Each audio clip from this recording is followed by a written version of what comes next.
अब हम कवित्त छंद के बारे में बात करने जा रहे हैं। यह एक वर्णिक छंद होता है, अर्थात इसमें वर्ण यानी कि अक्षरों की गिनती की जाती है, न कि मात्राओं की।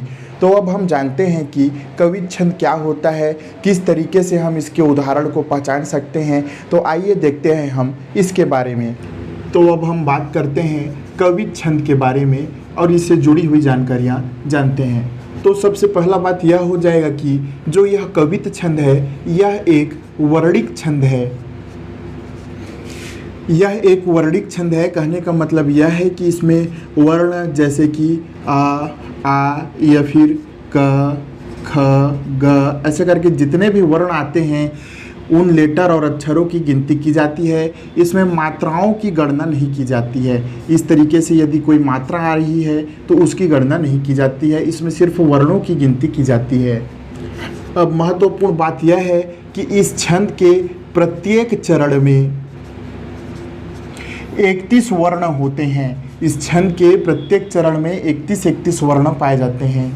तीसरी महत्वपूर्ण बात यह है कि 16 वर्ण और 16 के बाद एक बार 15 वर्ण, 16 और 15 को जोड़ेंगे तो 31 होता है ना।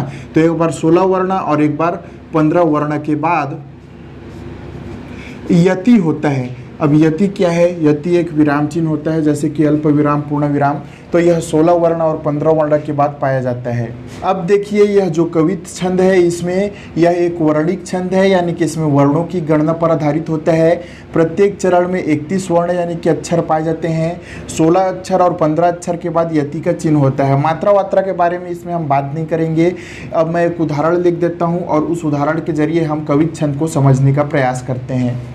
अब देखिए, यहाँ पर मैं एक उदाहरण लिख दिया हूँ कि आते जो यहाँ हैं ब्रजभूमि की छटा को देख। अब हम इस उदाहरण के जरिए कवित्त छंद को समझने का प्रयास करते हैं। तो सबसे पहले देखते हैं कि यह एक वर्णिक छंद है, यानी कि वर्णिक यानी कि सिर्फ वर्ण, जैसे कि आ एक वर्ण है, ता एक वर्ण है, इस तरीके से गिनेंगे, न कि इसमें मात्रा को गिनेंगे कि आ में आ की मात्रा है तो गुरु हो जाएगा। ऐसा हमें नहीं गिनना है, हमें सिर्फ वर्ण को गिनना है। तो प्रत्येक चरण में 31 वर्ण होते हैं। 16 वर्ण और 15 वर्ण के बाद यति होता है। तो आइए अब हम वर्ण को गिन करके देखते हैं। जैसे कि ये जो आ दिया है ये हमारा एक वर्ण हो गया, ते दूसरा है, जो तीसरा है, यहाँ का यह चौथा और ह पांचवा, ये वाला ह छठवा।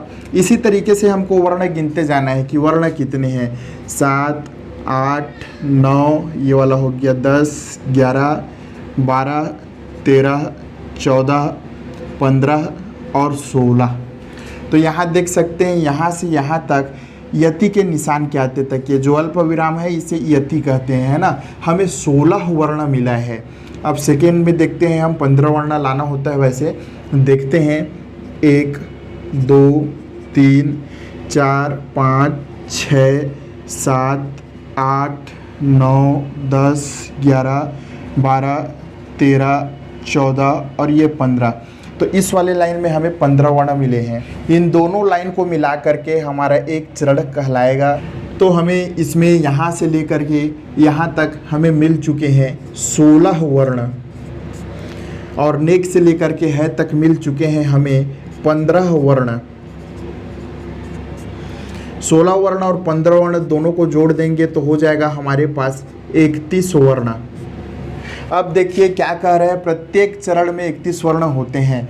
तो इन दोनों लाइन को मिला करके एक चरण बना हुआ है, और देख सकते हैं कि हमें 31 वर्ण दोनों ही लाइन को मिला करके हो चुके हैं। 16 वर्ण और 15 वर्ण के बाद यति होता है। तो यहाँ पे देखिए ये 16 वर्ण के बाद यति यानी कि अल्प विराम था। उसी प्रकार नेक में यहाँ से शुरू किए तो यहाँ पे 15 वर्ण के बाद एक यति यानी कि पूर्ण विराम का निशान हमें मिला है।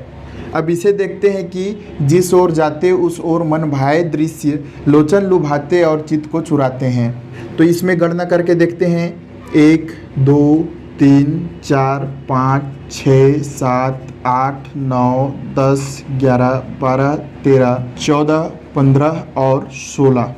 तो यहाँ से लेकर के यहाँ तक हमें मिल गए 16 वर्ण यानी कि अक्षर।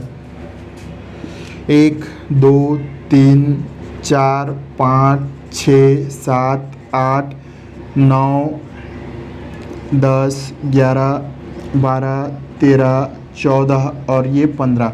यहाँ से लेकर के यहाँ तक हमें मिल चुके हैं अब हमारे पास 15 वर्ण। 16 वर्ण और 15 वर्ण दोनों को जोड़ देंगे तो एक बार फिर से हमें मिल जाएगा 31 वर्ण। अब देखिए यहाँ पे बीच में मैं एक लाइन खींच देता हूँ।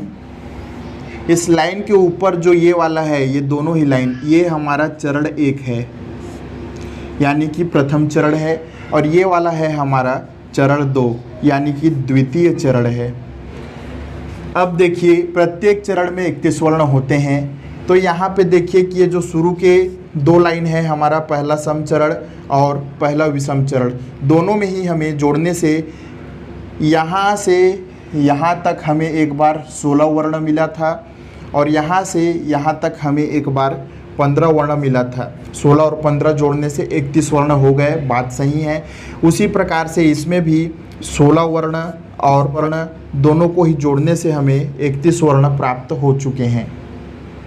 तो इस प्रकार से जिस भी काव्य में 16 वर्ण और 15 वर्ण के बाद यति होता है, यति यानी कि इस तरीके से अल्प विराम और पूर्ण विराम, अल्प विराम और पूर्ण विराम, और चरण में कुल 31 वर्ण होते हैं। कुल कितने वर्ण हो? 31 वर्ण। वहाँ कवित्त छंद पाया जाता है। उम्मीद करता हूँ कि कवित्त छंद आपको अच्छे से समझ में आया होगा।